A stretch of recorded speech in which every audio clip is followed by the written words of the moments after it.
Where's our tomatoes? Ooh, look at that. Yeah. So what's the date today? 27th of June? It's the 27th of June. Is it? I'm not sure. You'd have to look. I don't have my phone on me. Man, these little guys, look at this, producing some big old tomatoes there. That's also a cherry tomato. Yeah. This little is guys. This is the one I'm working on is a Cherokee purple, and this is the best. Even though it's two stuck together, it's the best looking Cherokee purple I've ever grown. And we've got, if you get down in here, there's like a cluster after cluster of tomatoes. Yeah. When I was propping it up on this cage, I accidentally, I think I put them up there. Yeah, they're still there. Knocked two itty bitty green ones off. It made me sad. You know, that sorghum's about as tall as you are. Yeah, it is. It's pretty cool. I'm You want? trying to get So this we thing. discovered the mystery vines, huh? The Crandom squash. The Crandom squash. Now, I don't know, because these right here could be, because I've looked at them again, and I thought it was butternut, but it looks a lot like Looks like a pumpkin to me. no, you go look. That is a butternut squash. It looks like a butternut squash. Okay, already. it's just so huge. It's just small. The squash is. Yeah. And then down there, and that we thought was a volunteer cucumber, down behind the blueberries, is a volunteer honey nut squash. Alright. And so we've got two pumpkin plants that I'm pretty sure are pumpkin plants, which is that one right down there at the end of that row of sorghum. And then the one coming out of the pit where we disposed of our pumpkin guts and such. And that one's up there. We know that's a pumpkin. Yeah, for sure. But that one is forming what looks like pumpkins. It doesn't look like a squash. So yeah, we're squash rich. Thank you, rabbits, for planting all this crazy giant squash that's growing into my tomatoes. Cool. Random squash. You want to go see the squash? Sure, let's go see the squash. Let's start with Your sunflowers are producing like little sunflowers on the I know, it sides. must be a different variety than black oil. Maybe it's just black oil and it wants to do that. Well, I've had black oil do that after you cut the head off, and that's what I was Oh, look at this. What we got down in here? This is a pumpkin. You sure that's a pumpkin? Yes, I know this is a pumpkin. It See does, the pumpkin? does kind of look like a pumpkin. And over here is a pumpkin. Yep, it's looking And like see a how pumpkin. thick the stalks are and how big the blooms are? It's a pumpkin. Now, if you go over here, I think this is another honey nut squash because it's acting just like that one down there. Cool. I don't know that for a fact. Volunteer tomato. Look at that basil. It's recovered pretty good. Yeah, I know. I gotta harvest some and get the bird poo off of it. Now, if you look over here where it's killing my beans, I planted some beans since you saw the garden last. Oh yeah, look at them beans. And these are runner beans of some sort. man. Same beans we made leather breeches out of. Looks like either a honey nut or a butternut. It could be. It does have an awfully weird shape. But this plant is so big, I'm betting on butternut. And then over on the other one, I finally found a little bit of fruit Found some fruit. developing, and it looks the same. I mean, it's super tiny right now, right there. Yep. That looks like some sort of honey nut or butternut squash. Yeah. So it's a huge squash plant. All right. Now look at our spinach, still Yeah. going. Got some spinach going. Sure took long enough. Yeah, I know. Got some more beans poking up. Yeah, that's bush beans. The bush beans that were down here got ate by something, like they ate those sprouts, but these two are still alive. And we've looked at that one. I'm pretty sure that's a pumpkin. This one just running across the yard. Thinking this is possibly another honey nut I hope so. because of how small the stems are, and just Yeah. comparing it to that one that I know because it's a good sized little squash. For a long time we hoped, but no, it's a honey nut squash. Look, it is a fully formed. Well, darn honey nut if you squash. ain't right on that. Sure popped up in a day, didn't it? Yeah, and see, look at this little baby one right here. Yeah, there's a little itty bitty. So yeah, there you go, honey nut Corn's squash. starting to come up. Yeah, since you saw the garden last, we planted corn and beans. I need to inspect over here. And I broke the onion stalk. You walked on corn, baby, just now. No. Yep, you just stepped on this corn. I love to do it. Needs to be watered.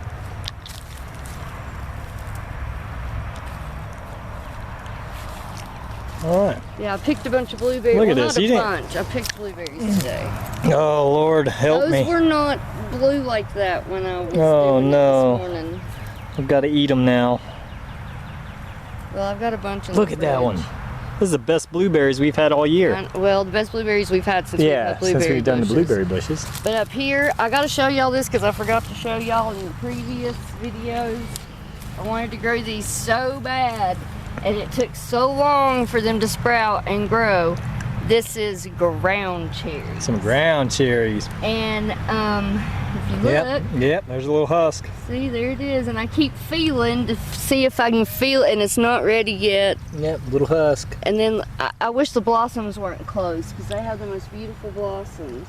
But I have, uh-oh, this one's busted open. Oh no, some varmint. But it's got several coming on it, and then I've got one down here that kind of struggles. It has blossoms on it now. It's just starting to form fruit. Cool. So, yay, dandelion!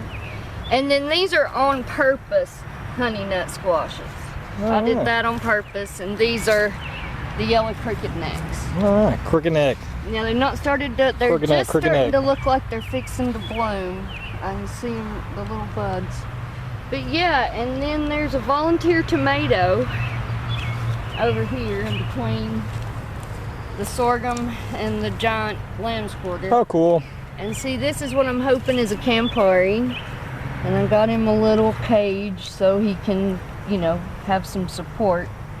But yeah, he's looking good. He's starting to set flowers. I suckered him today. So yeah, pruned. My daddy always called it suckering the tomatoes, so I do too. But yeah, I picked a bunch of black blueberries today. Picked some wineberries today. And I hadn't been in the front yard to check out the blackberries. I mean, I can see that there's some ripe, but I hadn't like went down there. So what's the deal with that green tarp over there? It's the quail. It's the quail. Quail tractor. Yeah, You wanna go sweat and see the quail tractor? we could go sweat, but I think I'm gonna shamefully eat these blueberries first. Eat them. I see some right now that could be picked because, like, you know, they ripen. I mean, this was in the early Oh yeah, in a matter of a day. part of the morning when I picked. Except I want this. You may not be able to see this, guys, but man, he's got blueberries all over him. All over them. See, there's one's falling off. Oh no. And We'll leave then- out for the rabbits. I only saw 2 with bird damage. I mean, look at that. We've not had blueberries like this. Well, these are like the first fruit things we put in, right? We got, or did we get these the same time we got the pear trees? Probably about the same time we got the pear trees, maybe. And this is like their 8th year. Yeah. So yeah, it's about time. It's about time. Kind of makes me wish I would have put more in. You can. In the fall, we'll do the cutting thing. You wanna go look at these quail? Sure, let's go see some quail. Did you some the corn? No, I don't know. Cause that's new since the last video. That we planted the same days we planted the beans. A little bit of corn. Country gentleman shoe peg corn. Country gentleman. Now what's the deal with the country gentleman? Why is that different? It's shoe peg. Instead of being in rows, it's what I like to call zigzag corn. Zigzag corn. And I told him I wanted to grow this. I said, I want to grow that zigzag corn. And Chris goes, zigzag corn? And I'm like, yeah, you know, it's like zigzag. So how old are these quail? All right, a lot of, and I know I say this in a lot of videos, but a lot of life happened. My dad was in the hospital, my niece had a baby, and so it's been a minute. We broke our tripod. So it's been a minute since you saw the quail. They are now, they're 4 weeks old, 4.5 weeks old.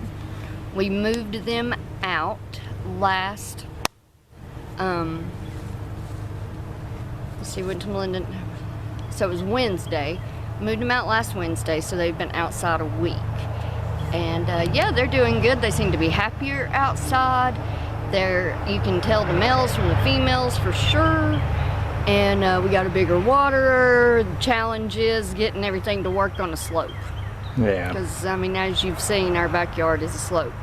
So yeah, let's go look at these quail. Cool. Let's go check. But yeah, let's go look at them. We had a 66% hatch rate. we started out with 41 birds. And then we lost a few as chicks. A couple had splayed leg. I've got some video of that, and I'll put that in somewhere in another video. I tried putting them in a cup. My niece read it online. Is it supposed to, if they're trying to get out, it helps them exercise the legs so the leg gets stronger and they can hold it in. So we lost a few to that pretty much because they couldn't move around. They were laying in their poop, and we culled one passed away, and then just the random chick deaths. So we lost 5 chicks that way, and then when they started flying, had a blanket over it, had the blanket too tight is my guess, and we had 2 break their necks. So we lost 7 total, ended up with 33. So 33 quail. Cool. Let's go check them out. Coturnix Quail. And now our brother-in-law and my sister have quail. We've got 12 more eggs from them in the incubator. I don't know how good you're gonna see this, but there they are, folks. Hey, guys. Y'all are getting so big. They are. You gotta be at least probably 3/4 of a pound, maybe. Yeah, because when they were what, two weeks old, they weighed almost 3 ounces. Yeah. I mean, average out. That was beautiful. Did you hear that? They're arguing. No, that's the male call. No, that wasn't. Yeah, that's the call. See, and I gave them those bottles, and I don't see as many panting, but I still see a few panting. Just making sure this thing's working right. They're cute. You don't like chickens, guys. These guys get away, they're done. They're gone. You're gonna book it. They ain't gonna come home to roost. You don't think 33 little quail would fit in here, but they sure enough, they got plenty of room. Yeah, and they surely, and we give them new ground every day. Chris moves them early in the morning before he goes to work. And then I come out and check on them about 4 hours after that to make sure none of the waters have tipped over, you know, because once again, we're on a hill. And yeah, that's sort of the routine. And then I come check and see how much shade they've got. Yeah, you're just telling us about it, buddy. You're a pretty one. Look how cinnamon your chest is. We know we're invading your space. But yeah, so then I come out, check on them probably 3 times a day right now because it's new. And you know, the sun, I've not learned, you know, the pattern well yet. For the rabbits, we know when they're in full shade. I can tell you at 11, by 10:30, quarter to 11, they're in full shade because I've watched it. So with these guys, I come check on them and make sure, because if you're not careful, I mean, like I checked on them at 2:30 yesterday. You got home at 4:30 and you were like, they're almost in full sun. And I was like, well, at 2:30 they were fine, you know. So, you know, just you know, learning curve with angles of the sun and which side needs to be open so they have plenty of shade, because they were panting this afternoon and they still had shade. Boy, they were pitching a fit. I've never heard them gawk so much. Which is why he's got something. No, he don't. I thought he had something in his mouth. He's pecking at something and he wants her to move, or that one to move. I think that's a boy. It is a boy. But, and I gave them frozen bottles today because they were panting and I'd refilled all the water with cold water. But they weren't having it, huh? They're not like rabbits. No, I mean, they've messed with it. There's a couple that I've saw lay against them, but not like the rabbits do. Yeah. But, you're a big one. They do squabble over it though, and I had to get rid of take their dust bath out simply because there was no dust in it. You know, we got to get some more sand. Yeah, they go through the sand real quick. They do. I mean, you can see where they've been, and you can see that where they've kicked all their sand out. Yeah. But these little guys love a dust bath. I mean, they fight over it. They squabble over it. You put something new in here, and they're like, because like I hang, you know, stuff that's not growing on the ground here. Like I hang chamomile in here. You know, it's all wilty now. I hung lettuce in there today just to give them something to peck at. And they do. I mean, they never like totally tear it up or eat it like a chicken would, but I think they enjoy it. They like chamomile seeds. They'd peck at it and the seeds would fall on this wood part and they'd all get around and peck the chamomile seeds up. Cool. So yeah, I've enjoyed them. It's just they're in the hot side of the yard right now. We're going back toward the rabbit tap where the shade is. But yeah, they're. Oh, a good picture of him going. He's just chilling in the grass. Handsome guy right there, pruning his belly. But yeah, everything's well here on the homestead. Yeah. Garden's moving along well. I appreciate y'all watching.